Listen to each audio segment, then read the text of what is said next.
Good afternoon, everyone. We would like to welcome you to the third Team Tuesdays webinar.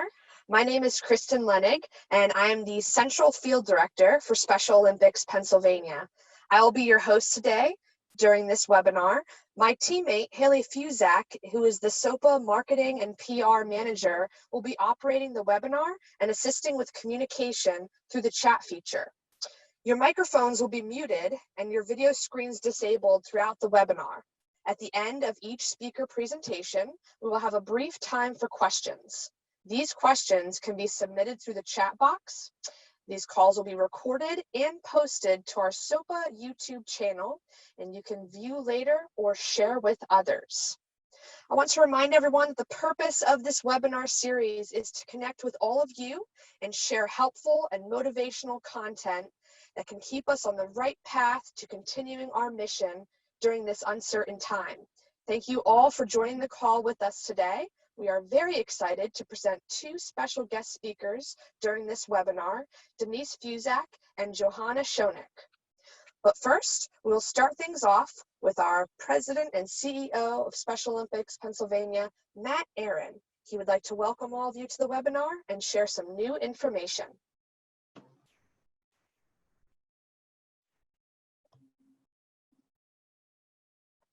Hi, everybody. Welcome to the webinar. I'm so glad that you're all joining us today. We have two great presenters. But what I'd like to share with you before we get started is a little bit of information about virtual summer games. The information about games is live today. There'll be emails going out later today to share more details. The website is up and going. Haley, I'd like to ask you if you would to please put that address up in the chat feature so everybody can see it. But basically, it's specialolympicspa.org/virtual-summer-games. And that website will have lots more information about virtual summer games. But I wanted to share a quick overview with all of you, hopefully to help get you all excited for what we're going to be able to deliver in early June. So what we have planned for virtual summer games is a series of virtual events. So it's not going to be just one big thing, but rather a series of events throughout the weekend. One of the big things we decided recently, and that was based on feedback from many of you, was that we're going to move the games from the traditional Thursday, Friday, Saturday format to Friday, Saturday, and Sunday. And the reason that we're doing that is because we believe that that will help deconflict with people's normal work week and school schedules so that they can participate more. But the things that we're going to include are going to be a virtual opening ceremonies. We're going to have special events like a virtual victory dance, Olympic Village. We're going to present the Sheets Family Award of Excellence. We're going to do some videos with healthy athlete clinicians. So we're going to try to keep the look and the feel of summer games for our athletes and our coaches who have been to summer games and always look forward to it. There are going to be elements and the schedule is going to be set up so that it has kind of that same feel. But I think what the real opportunity is this year, and really where I'm hoping that you'll help us, is we're limited at summer games at Penn State normally to about 2,000 participants. And that's a limitation just with facilities and resources and so on. And now by doing a virtual games, there is no limit. So one of the things that I hope all of you will help us do is reach all of our athletes and encourage them to participate, reach out to all of our coaches and help them to participate. And so I know a lot of you are going to have questions about it. So I'll talk in a minute about some of the resources we're going to provide so that you and our athletes and our volunteers will understand, first of all, what this concept is and how to participate. But in addition to all of the special events that I just mentioned, the other important element is we're going to weave in a competition element. So in advance of the weekend activities, we're setting up a series of what we're calling challenge activities. We're going to offer 2 or 3 of them in each of the 8 summer game sports. And every athlete will have an opportunity to participate safely from home in these activities, but to submit their scores online so that they can be a part of the summer games. So a lot more information about how that will work will be included in the resources that I'm about to mention. But the other opportunity that we have is to really engage our athletes. So throughout the weekend, we'll be featuring athlete shout outs and we'll do some spotlights on athletes. We'll give them opportunities to do some of the things that they always look forward to. They'll be able to say hi to their friends. They'll be able to, or will be able to feature some of them doing their challenge activities. So we're really looking for this virtual summer games to be something that our athletes will remember. Hopefully this is the one and only time we'll ever have to do this.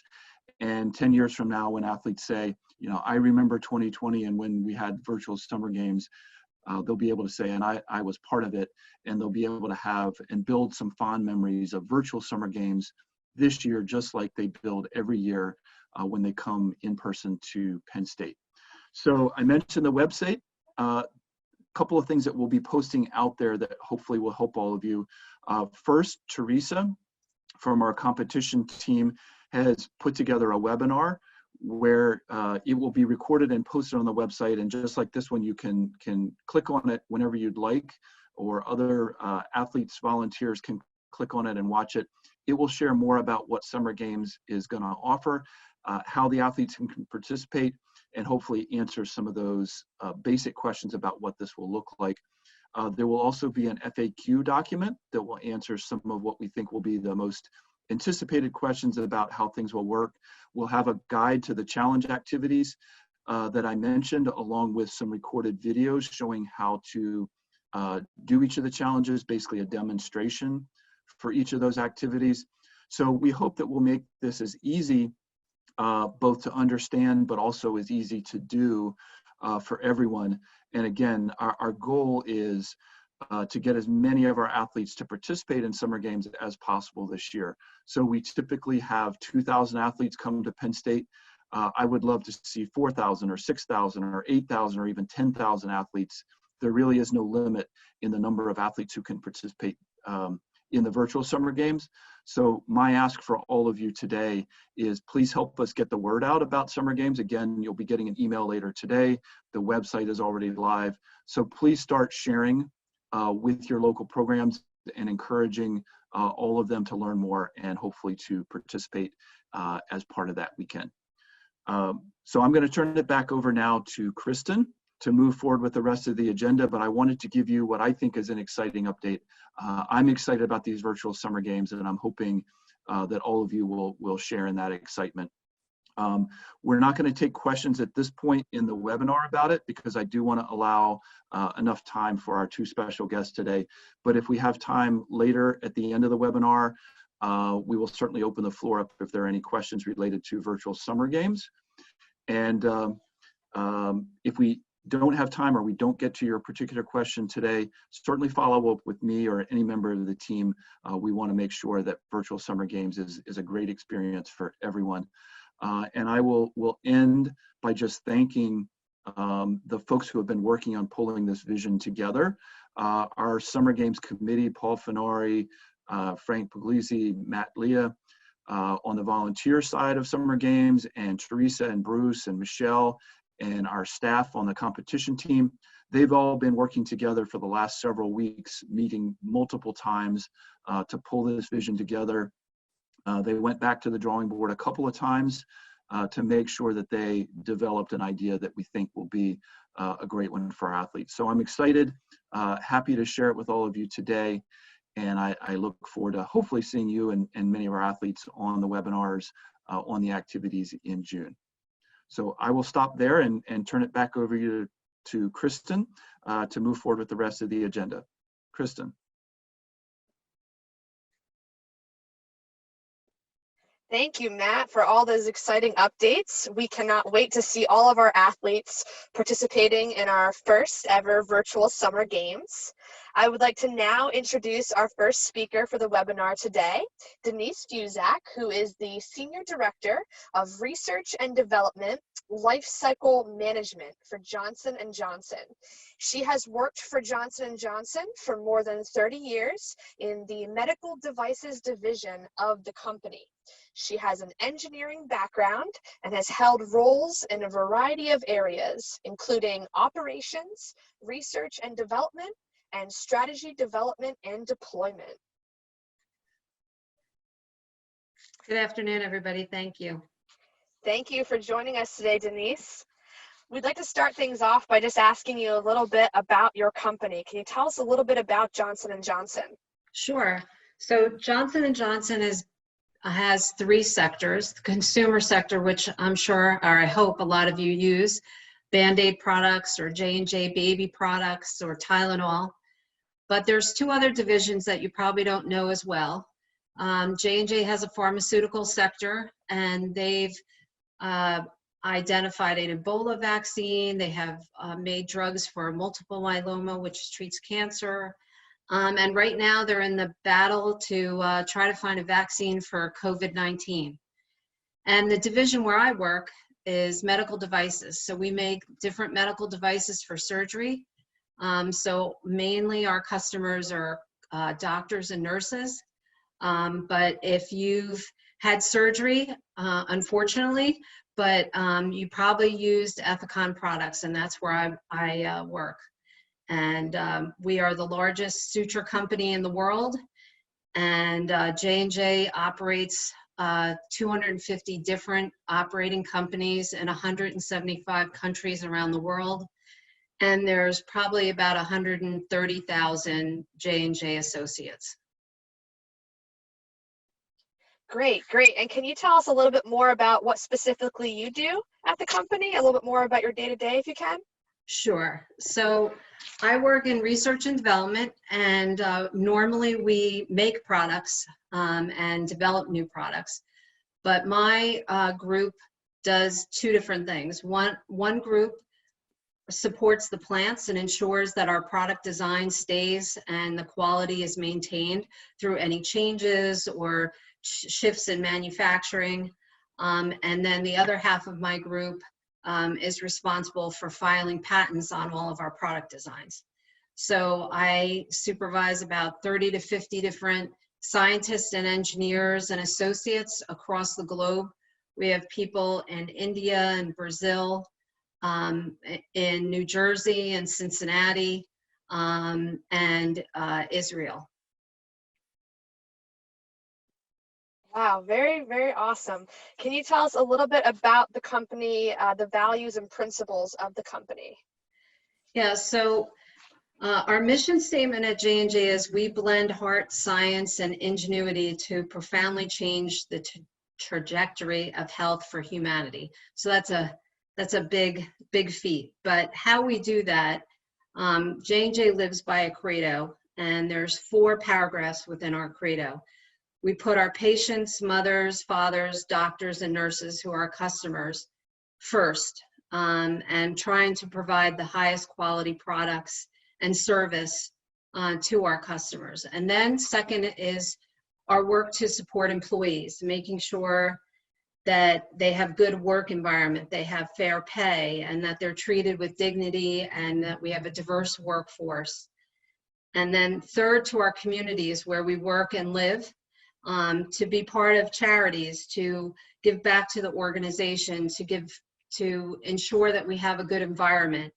And then last, the company's obligation to their stockholders, and making sure that we deliver on the first 3 paragraphs, and treating our customers and employees, our communities, that we should make a sound profit and deliver on the return to our stockholders, which is last. So that's really the tenets of how we make decisions and the priorities and how we set them in our culture.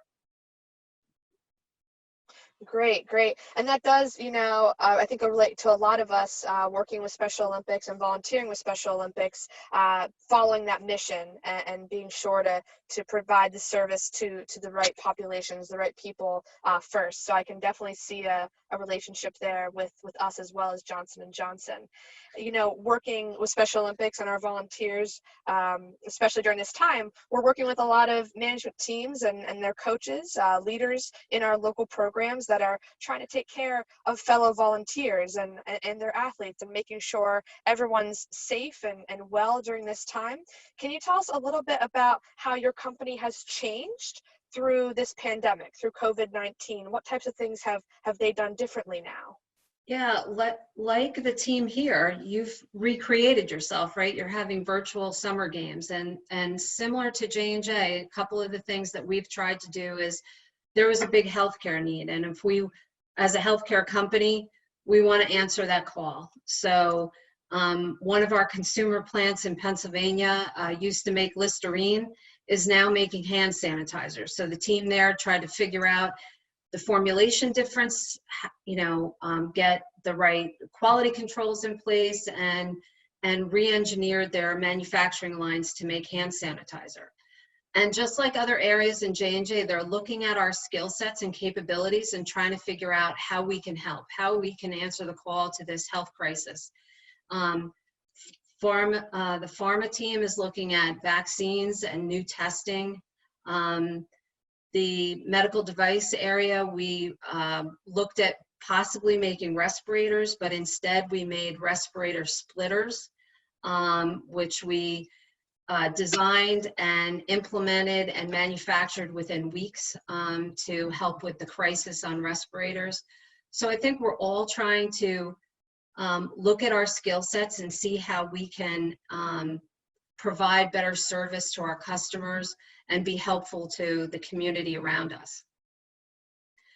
I think one of the second things we're doing from an employee perspective is, ensuring, since we are essential in most of the states, because we have a manufacturing presence in a lot of different areas, we have essential workforce that is going to work every day, making products, and also continuing to support our manufacturing plants.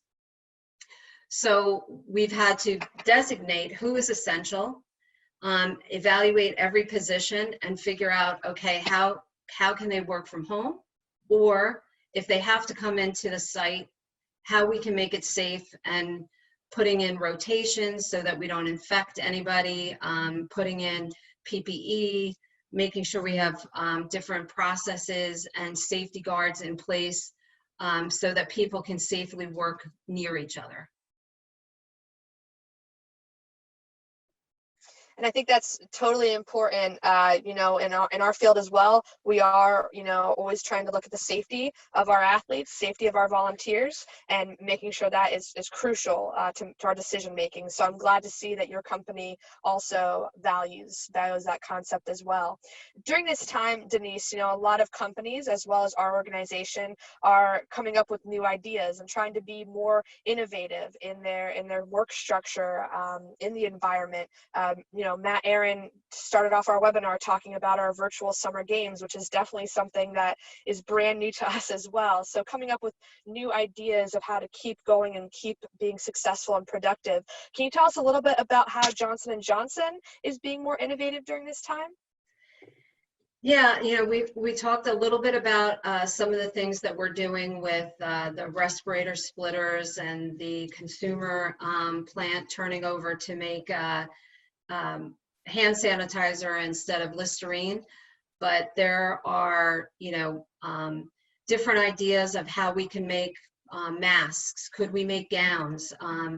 And actually created little teams in each one of the companies that have certain skill sets to try to figure out how we could develop and release into manufacturing a product that could be used in the field. Right now, our team is looking at creating a test swab of quicker response and answer so that we know if people are infected or not.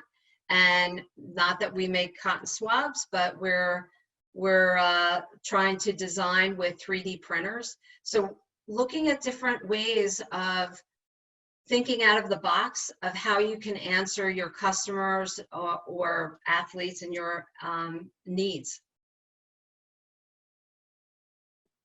Very, very right, very right. And also, thinking about that line as well, the needs of others and thinking of others, being innovative means having strong leadership and having good leadership for people to look up to. As a leader in your company, with your fellow team, how do you stay mindful of the safety of your employees and their well-being, whether it's a professional or personal level?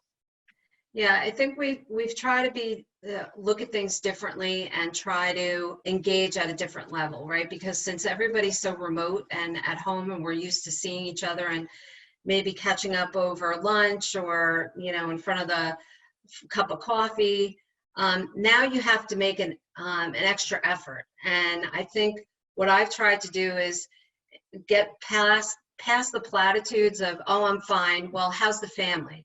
You know, how are you managing schooling at home and working? You know, do you need to change your work hours to help, you know, ease that stress? And everybody's going to be in a different situation, so you have to meet every employee, athlete at a different level and on a unique level, because everyone has different problems. Somebody might be, you know, very stressed out about the situation because of an ill parent. Somebody's managing having a baby and can't have their spouse with them. So I think you just have to engage, and it might take a lot more time because everybody's separated, but it's well worth it. We've used Zoom like you guys are. We've done little Zoom parties where we don't talk about work. We try to engage on, you know, what have you been doing to pass the time? What are the biggest stressors? And sort of banter back and forth, and everybody feeds off of one another. It's been very beneficial, I think, both personally and professionally. So that's some of the things that we've been doing differently. That's wonderful. And I think a lot of people, you know, in Special Olympics and around the world, in different companies and just in families in general, have definitely been using more innovative tactics to continue communication and staying connected during this difficult time. We don't want to keep you on too much longer, Denise, but we do have one more thing to add. You kind of touched on this a little bit, but I wanted to ask you again if there's any other advice you would give our leaders in Special Olympics, kind of relatable to how you keep your team motivated and positive and keeping them engaged. Is there any other advice you could give our leaders when they're working with their teammates and their athletes? You know, I think being, you know, genuine and transparent, you know, sharing your own issues and fears, it makes people open up more. You're more than, you know, a boss then. You're more of, you know, a friend or a comrade. And I think that's helped a lot.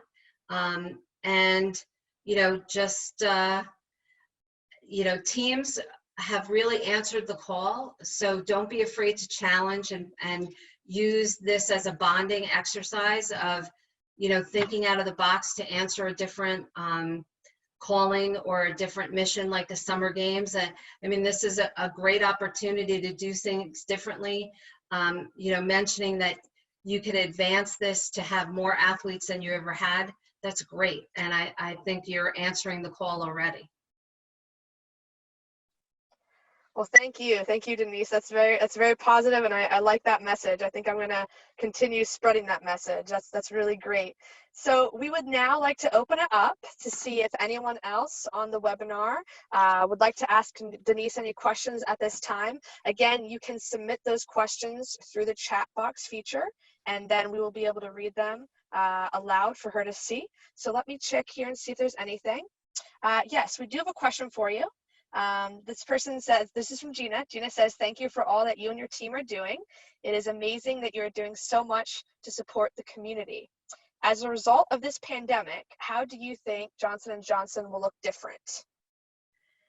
Ooh, you know, I think, you know, the way we work and even how we're surviving being at home, I think when we go back to work, it's going to look much different. We're not going to have everybody on site right away. We're talking about maybe rotating shifts so everybody gets to experience being back at work and having some camaraderie, but also being safe. So I think we're going to have a new normal. And I think having answered different calls, it might inspire us to do something different and look at how we can support the community differently than we have in the past. And to follow up on that, Denise, maybe you kind of already touched on this, but have they at all talked about putting together any kind of long-term plan to kind of like phase people back into work or anything? Yeah, actually, we have a plan of 3 waves. So the first wave is the essential worker, which we're at already.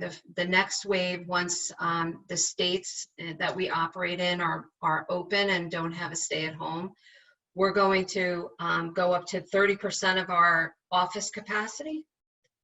And that might mean that we're rotating an ABC schedule, trying to divide our workforce into 3 shifts, and then you'd be in the office every 3rd day. And then when the school opens up and we're back to somewhat normal with restaurants and businesses open, daycares, we'll go up to 65%. And although that's way below normal, if you look at your absenteeism and vacations, we probably average about 75 to 80% of capacity. So it's nearing where we normally are, but I think we're going to be keeping rotating maybe on an A-B schedule by then. Thank you for that. That was actually very helpful to hear. I think a lot of people, again, are having to make those kind of changes and come up with those long-term plans of how to ease back into this, whether it's at work or just into society. I have another question for you. I'm not sure if you touched on this yet, but when it comes to Johnson & Johnson, I know you talked about a lot of different ways you guys are working together now and different ways to connect. Did you guys, being a very large company and worldwide, did you guys ever have virtual types of connections before? Like, did you have any kind of, per se, like virtual team building of some sort, or did you guys do things before because you're so spread out? Well, we did use different virtual conference calls or, Skype, so you could see your teammates from, different regions that we work across or a plant that you might be supporting, but not to the extent we have today. And I think, now, instead of traveling and using travel dollars so much, I think we've learned that we can exist and not need to travel. So I think, that's been a lesson learned, and that, we can conserve on some of our spending on travel. So I think that'll be something that comes out of this. But 2, in a more fun way, we're engaging using these medias that we never used to. It just was all about the business. And now I think, this gives us a different reason to cultivate deeper relationships.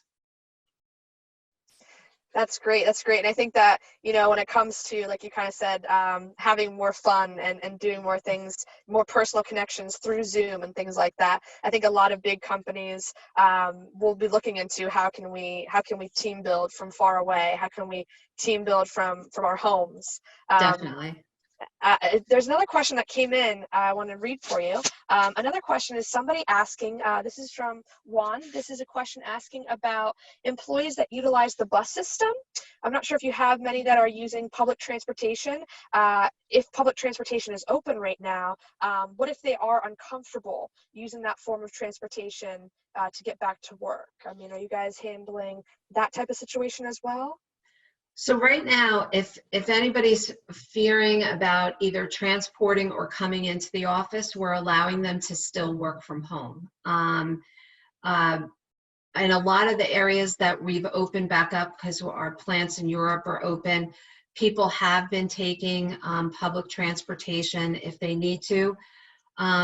If they're uncomfortable, I think the best safety they can is either opt out, or what we've been providing is personal protection equipment, hand sanitizer that they can bring home with them so that they feel more comfortable and better on some of the public transportation. Great, thank you. That was very helpful as well. Okay, we have another question that came in as well. This one's from Jane.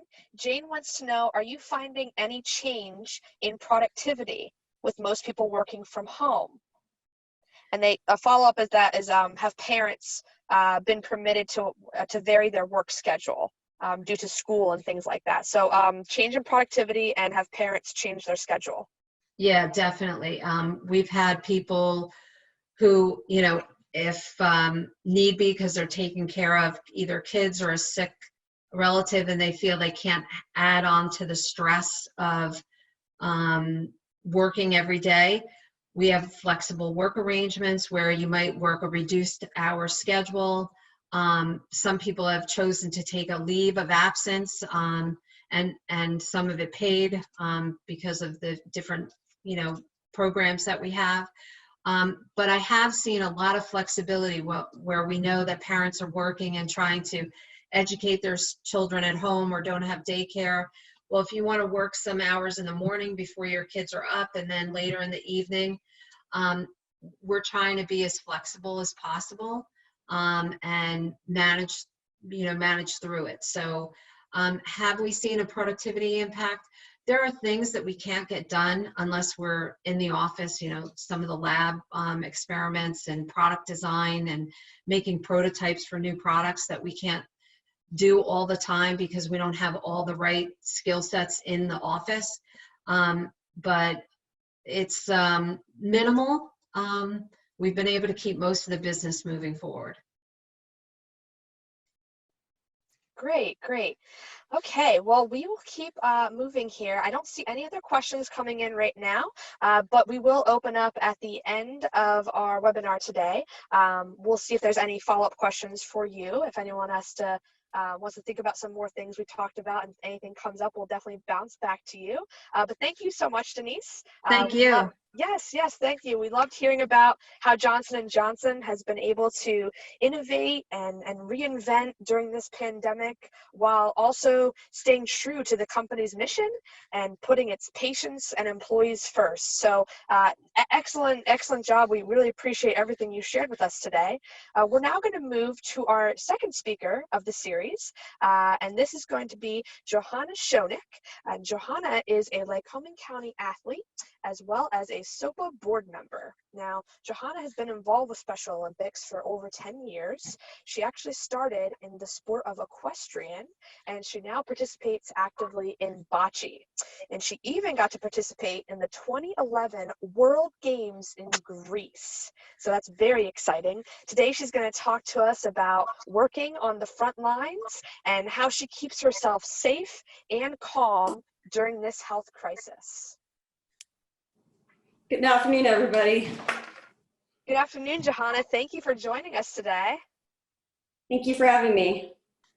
Thank you. So we will get started. Can you tell us a little bit about your job? I mentioned that you're on the front lines. Can you tell us what you do? I am a caregiver. I work in a group home setting.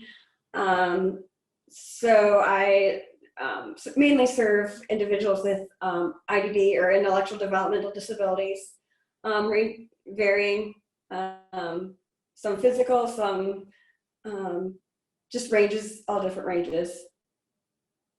Okay. Can you tell us? Sorry, go ahead. No, you go ahead. So a lot of what I do is I will I help with their daily living skills. I administer medications. If need be, will get them, transport them to the doctors. Before the COVID, we were transporting them to and from day program. And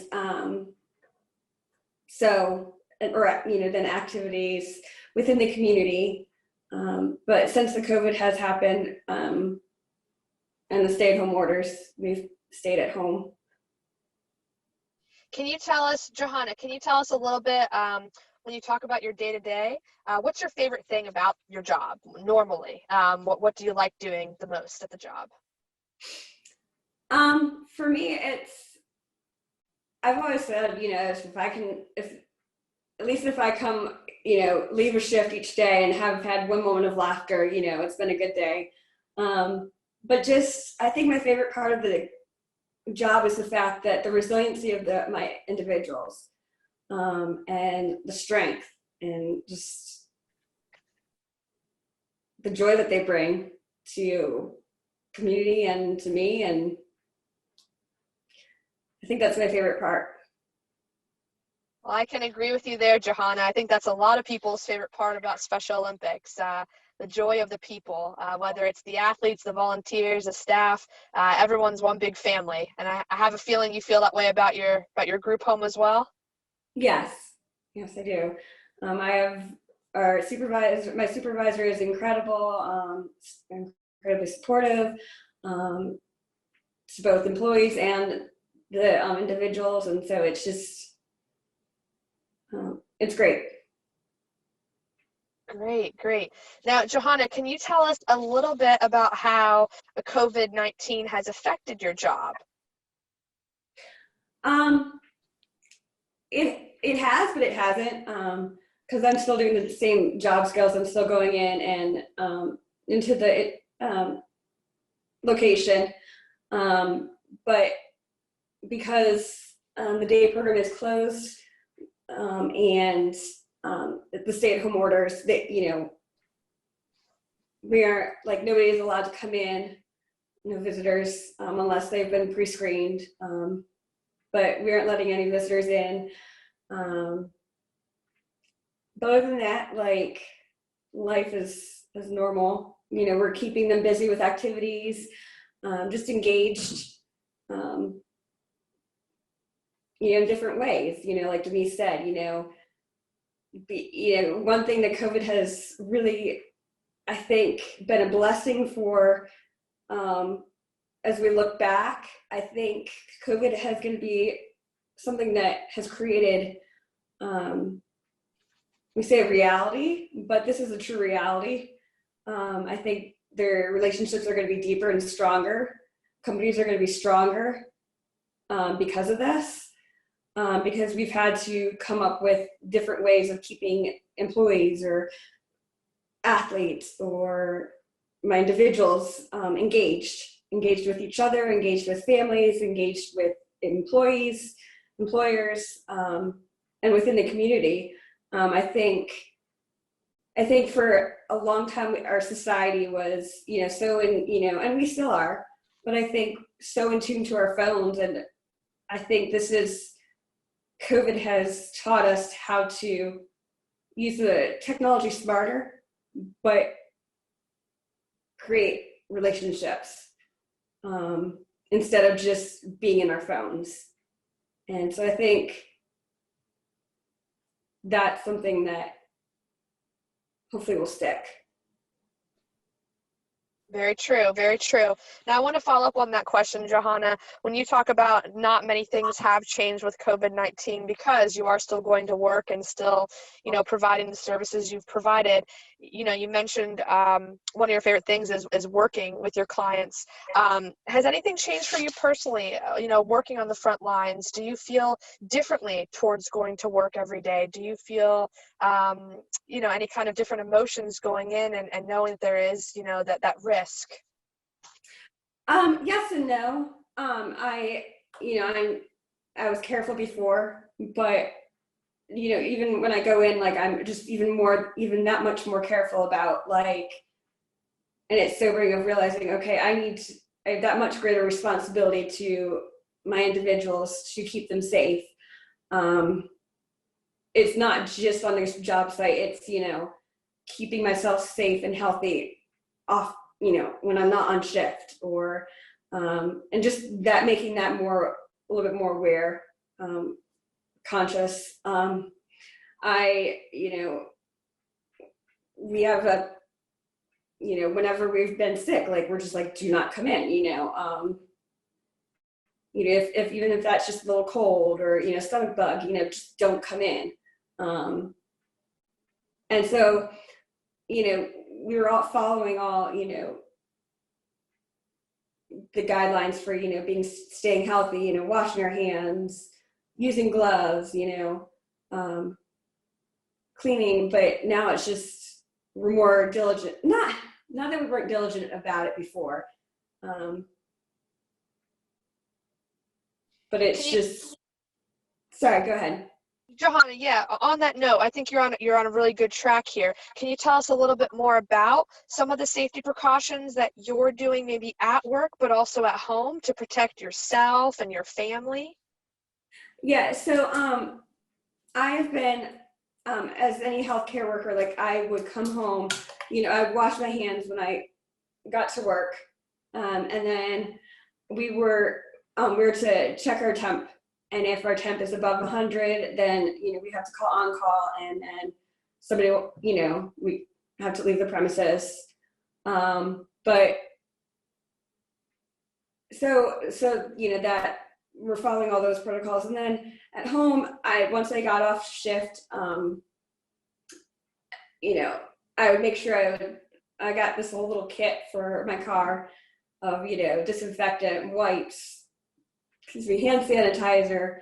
So that way, whenever I got in the car, I was first sanitizing, my steering wheel, everything that I would touch. And then when I got home, before I left the house or the car, I would do the same thing. And then walk in the door, Lysol the doorknobs, take off my clothes, put them in the washer, and then shower. And I would leave my shoes down in the basement, so I wasn't tracking through the house. Just going the extra mile. Well, I think we can honestly say you're definitely going the extra mile, and obviously we appreciate all the work that you're doing out there, just like we appreciate all the frontline workers. Can you tell us, Johanna, a little bit about what motivates you to stay strong during these times and how you stay positive? For me, it's, just keeping this individual safe, keeping them healthy. And that's my motivation. It's just them being the best that they can be and being healthy.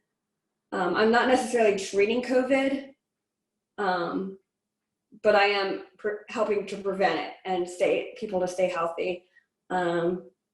So that's my main motivation, is to just keep them healthy and happy.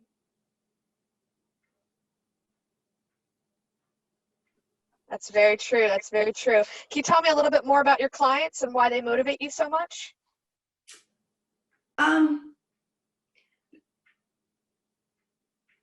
My clients, they're just amazing, and just wanting to be help them advocate for themselves, but also advocate for them of like their strengths that they have, and keeping them and reminding them of like that you have so much to provide, you have so much to give to the community, and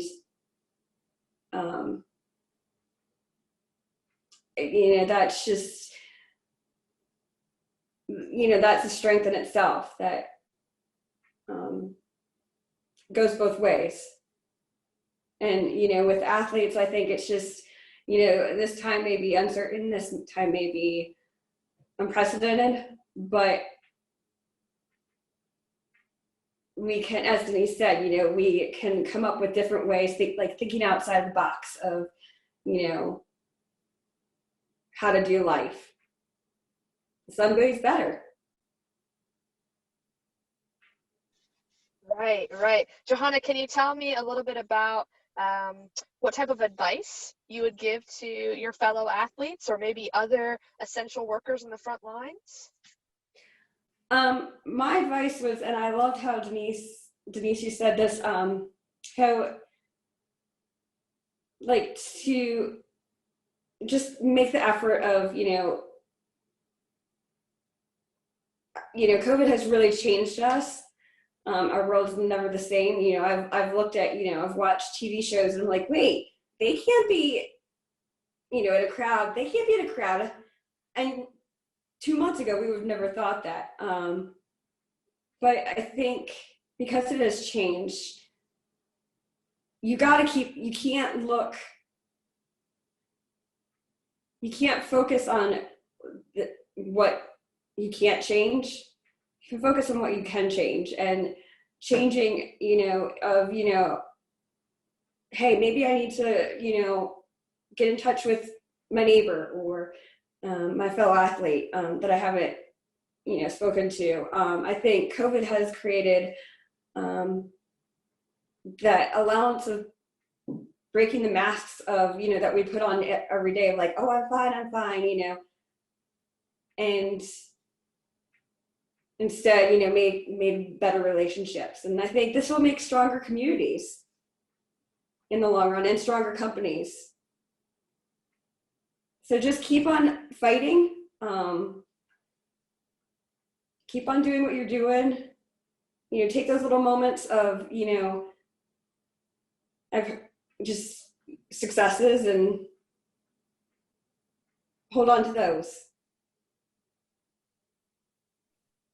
That's great advice. That's great advice, Johanna. And I think also, I think a very hot topic here is with others is just staying connected, finding ways to reach out to people and keep that connection. Do you do that as well in your home life, your personal life, as well as work? It sounds like you're very connected with your clients.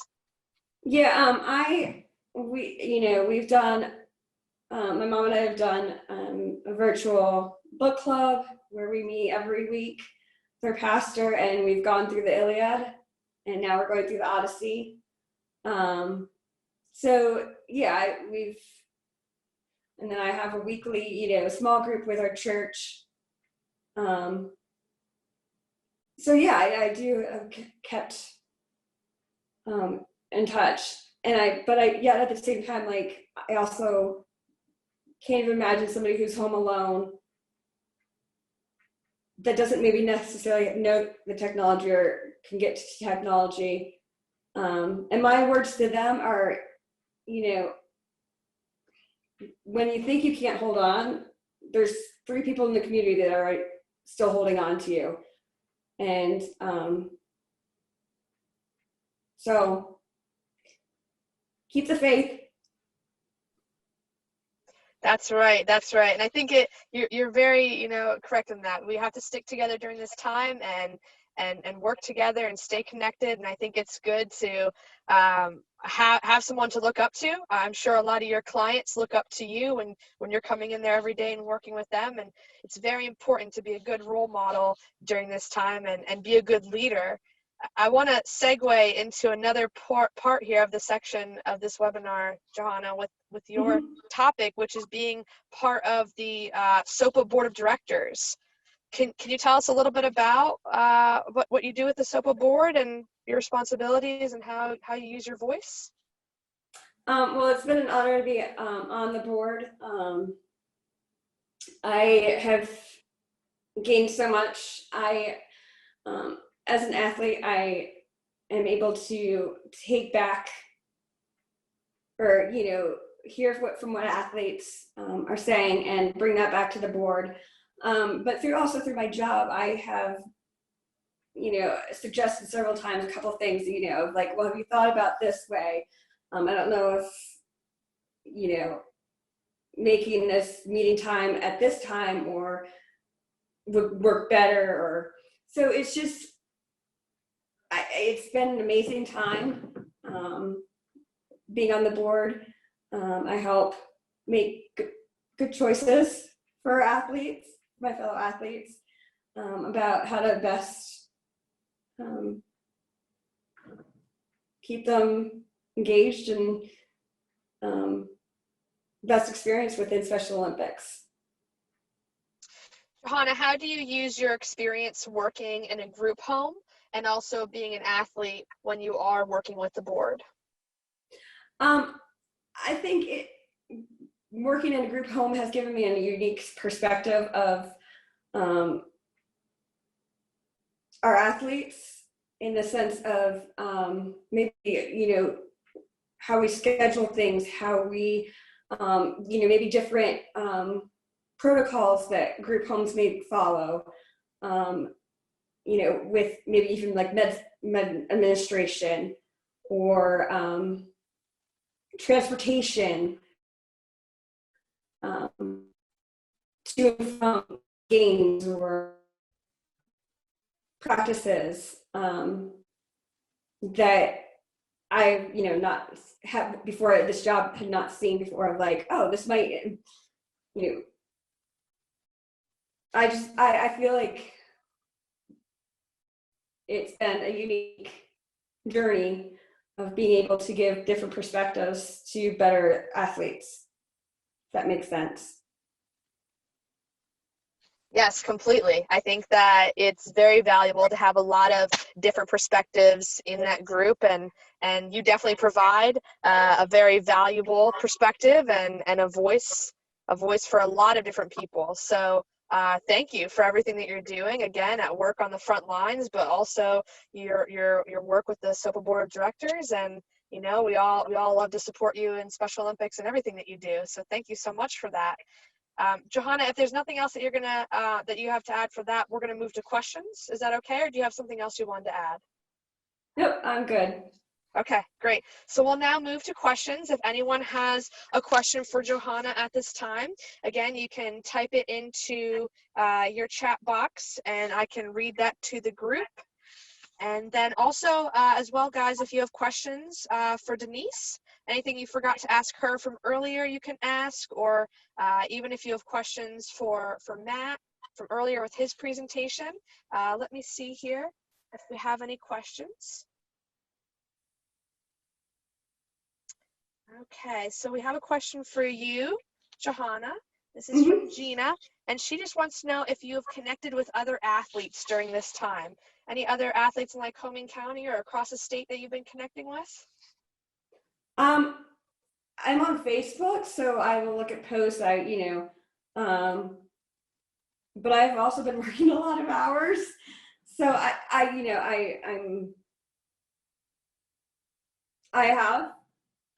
keep up to date with things like that, but I haven't done any FaceTimes or anything like that recently with any of the athletes. That makes me sound really bad, but No, I think you're good, Johanna. I think you're a pretty busy person, but we just want to make sure that you're doing well, and that you're making those connections with your friends as well, and checking in on them. You know that's important, right? Yes. Because you are definitely, in your job, checking in with a lot of people. That's very true. We have another question for you, Johanna. So this question is actually coming from someone named Joe. And she would like to know, is it difficult to transfer from a caretaker of athletes to an athlete yourself? That's a very good question. Can you tell us about that?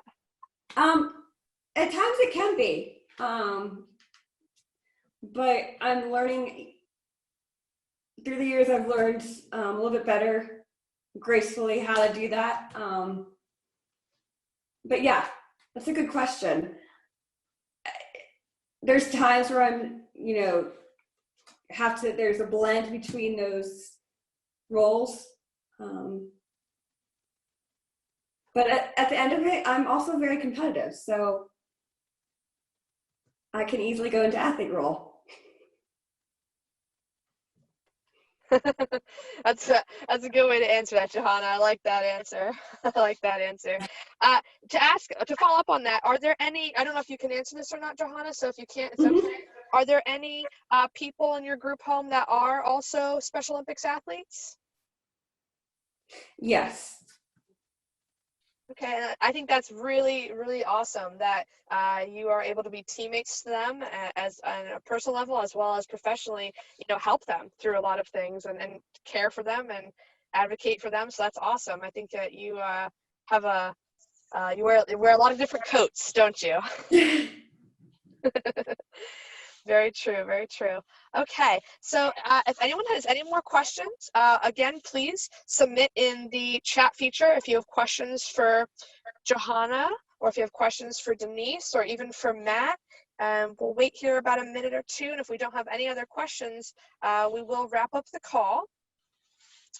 Thank you again, Johanna, for all that you've been doing today, and thank you for sharing all your stories.